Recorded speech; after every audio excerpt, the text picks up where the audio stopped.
Hello. In this video, I read out the Japanese folktales in English. I would be happy if you could press the channel subscription and thumbs up now. Let's begin. Once upon a time, there was a little girl. She was very pretty and cute, but because she was poor, she had to be barefoot in the summer, and wore warm wooden shoes in the winter. As a result, her cute little feet became completely red, and they looked very pitiful. In the middle of the village, an old shoemaker lived. The owner had diligently painted some old scraps of leather red, and made a pair of little shoes. These shoes were quite ugly, but they were a kind gift, so they were given to the little girl. The girl's name was Karen. On her mother's wedding day, Karen received the shoes, and tried them on for the first time. The red shoes were certainly not suitable for a funeral, but since she had no other shoes, she put them on over her feet and followed behind the simple bucket. Just then, an old-fashioned carriage passed by, carrying an old, portly lady. When the lady saw her daughter's condition, she felt sorry for her and said to the priest, "I'll take good care of her. Will you please give her to me?" Karen thought that it was all because of the red shoes. However, the lady said that the shoes were terrible and had them burned. In return, Karen was given neat, decent clothes and taught to read and paint. People said that Karen was a lovely girl. Karen's mirror said, "You are more than lovely. You are truly beautiful." One day, the queen took her princess on a trip around the country. The people gathered in a crowd around the castle, including Karen. The princess appeared at the window in a beautiful white kimono, so that everyone could see her. Because she was still young, she was not wearing a skirt or a gold crown, but she wore striking red Morocco shoes. These shoes were certainly much more beautiful than the ones the shoemaker had made for Karen. Where in the world could there be anything that could compare to these red shoes? Now, Karen was old enough to be examined. She had a new kimono, and she also had new shoes made to wear. A wealthy shoemaker in town took the measurements of Karen's pretty feet in his own workshop. There were rows of large glass boxes filled with beautiful shoes and shiny boots. The room was very beautiful, but the elderly lady, who could not see very well, did not think much of them. Among the various shoes lined up, she found a pair of red shoes that looked just like the ones the princess had worn. What beautiful shoes they were! The shoemaker explained that he had made them for a certain young man, but they didn't fit her feet well. "These must be enamel shoes. They really do shine," said the old woman. "Yes, they really do shine," Karen replied. The shoes fit Karen's feet, so she bought them. But the old woman didn't know that the shoes were red. If she had known they were red, she wouldn't have allowed Karen to wear them to her confirmation. But Karen wore the red shoes to her confirmation. Everyone had their eyes on her feet. And as Karen stepped over the threshold of the temple and made her way to the entrance of the singing hall, she saw as if the old elephant on the tombstone, along with the statues of the old monks and their wives in their stiff-looking collars and long, black robes, were staring intently at her red shoes. Then, even as the monk placed his hand on her head and told her about the holy baptism, about being one with God, and about the way she must live as a full Christian from now on, Karen was still thinking only of her own shoes. Then the organ started to play solemnly, and the children sang a hymn in their young, beautiful voices. The old man who was leading the singing group also sang along. But Karen was still thinking only of her red shoes. Late in the afternoon, the old lady heard from everywhere that Karen had been wearing red shoes. She told her that it was unpleasant and against the rules to do so. From now on, whenever she went to the temple, she must wear black shoes, even if they were old. The following Sunday was the first day of the confirmation. After the confirmation, Karen looked first at the black shoes, then at the red ones. She looked at the red ones again, and finally put them on. It was a bright and clear day. Karen and the old lady walked along a path through a wheat field. It was a very dusty road. At the entrance to the temple, an old soldier with an unusual long beard was standing, leaning on his crutches. His beard was more red than white, and he bowed so low that his head was almost touching the ground, and asked the elderly lady to please brush the dust off her shoes. Karen then did the same, offering up her little feet. "Oh, these are very pretty dance shoes. I hope they fit snugly when you dance," the soldier said, tapping the soles of Karen's shoes with his hands. The lady gave the soldier some money and took Karen into the temple. Inside the temple, everyone set their eyes on Karen's red shoes. All the statues lined up there also looked at them. Karen knelt before the temple and brought the golden cup to her lips, but all she could think about was her own red shoes. She felt as if the red shoes were floating above the cup. She forgot to sing hymns and recite the Lord's prayers. Soon the people came out of the temple. The elderly lady got into her carriage. Karen followed suit and lifted her feet.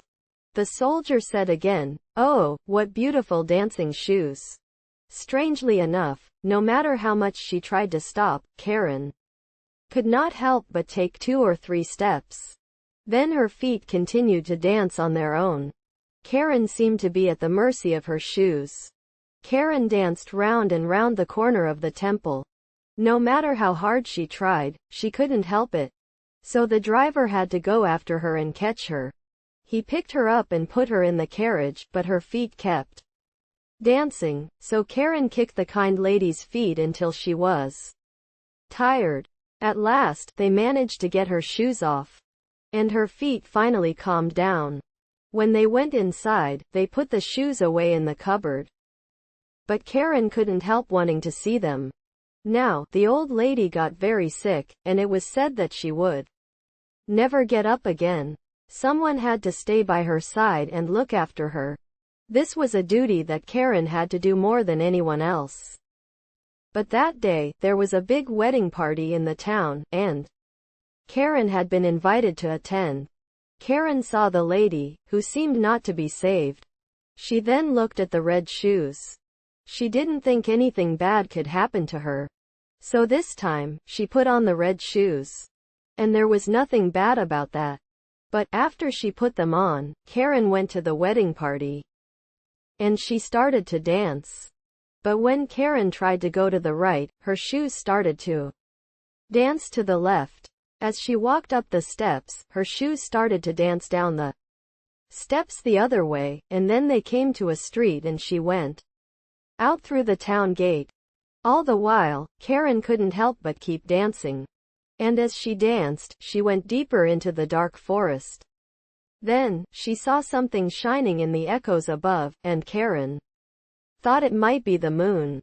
But it was a silver-haired old soldier with a red beard, who nodded and said, "My, these are very pretty dance shoes."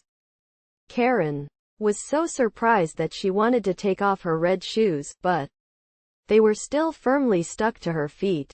Karen ripped her socks off, but the shoes still stuck tightly to her feet. And so Karen danced. On the fields, in the open spaces, rain or shine, night or day. Whether she wanted to or not, she had to dance and dance and dance. But at night, she was very scared. Karen danced into an empty field. The dead didn't dance there. The dead knew something more interesting. Karen tried to sit down on the poor man's bed, where mugwort was growing. But she could not calm down, nor could she rest. And as she danced her way to the open entrance of the temple, she saw an angel standing there. The angel wore a long white robe, with wings that reached from his shoulders to his feet. His face was serious and stern, and he held a wide, shining sword in his hand. You must dance forever, said the angel. Put on your red shoes and dance. Dance until you grow pale and cold, until your body shrivels up and becomes a skeleton. You must dance from house to house where arrogant children live. You must knock on the doors of those houses so that the children will know you are there and be angry with you. You must dance. Dance. I'm sorry, Karen cried. But the shoes had already started moving out of the gate, down the road and the footpath, and out into the fields, so Karen didn't get to hear what the angel had said. So she had to keep dancing. One morning, Karen was dancing past a house she knew well. She heard hymns being sung inside, and a coffin decorated with flowers was pulled out. Karen knew then that the elderly lady who had loved her was gone. She felt deeply that she had been abandoned by everyone, and that God's angel had cursed her. But Karen still danced. She danced reluctantly. She had to dance in the pitch-black night. The shoes dragged her over thorns and stumps, and she scratched her body, limbs, and bled.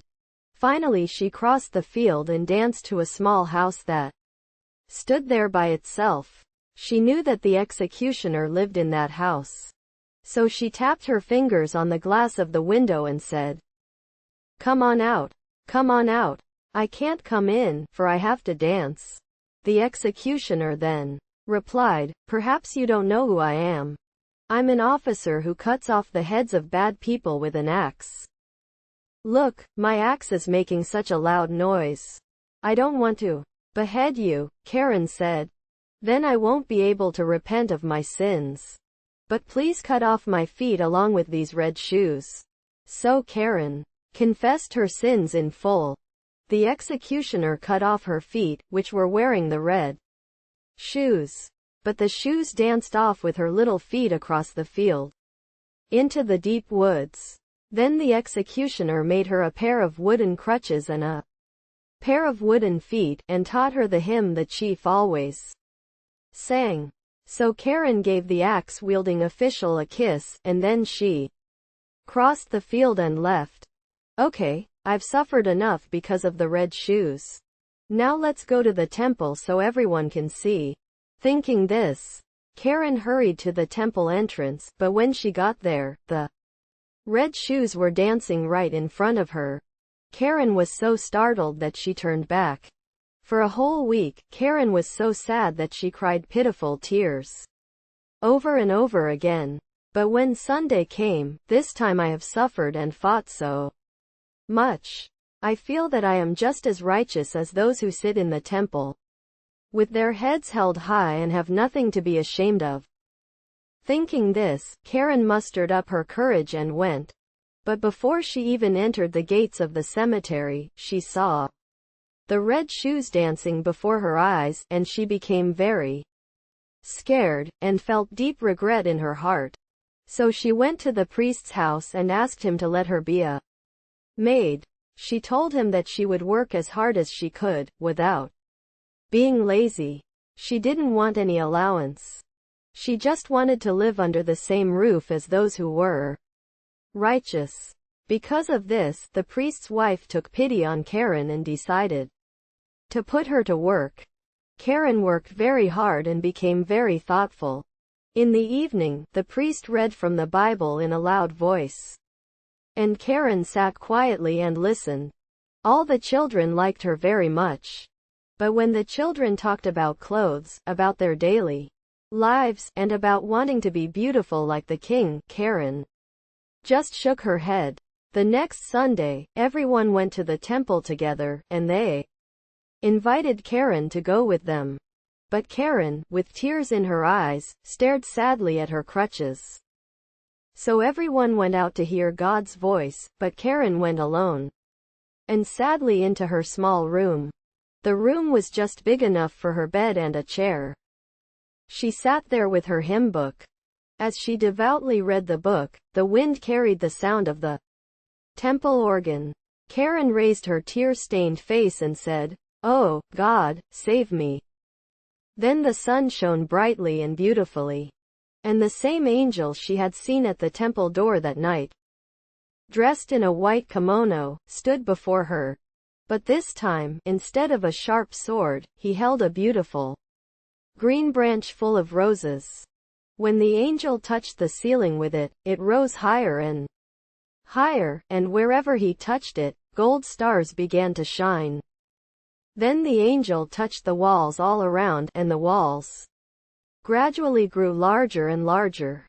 Then Karen saw an organ playing, and old statues of the old monks and their wives. The believers were sitting on decorated chairs, singing from hymns books. The whole temple had moved toward the poor girl in her small room. Or perhaps Karen's room had been taken to the temple. Karen was sitting with the monks. Just as she finished singing a hymn and looked up, they nodded and said, "Karen, you're so lucky to have come here." "It's all God's blessing," Karen said. Then the organ rang out and the children's chorus sang softly and sweetly. The warm sunlight streamed in through the window and illuminated the temple chair where Karen was sitting. But Karen's heart was so filled with joy and happiness that it burst apart. Her soul flew away to God on the sunlight. And no one asked about the red shoes again.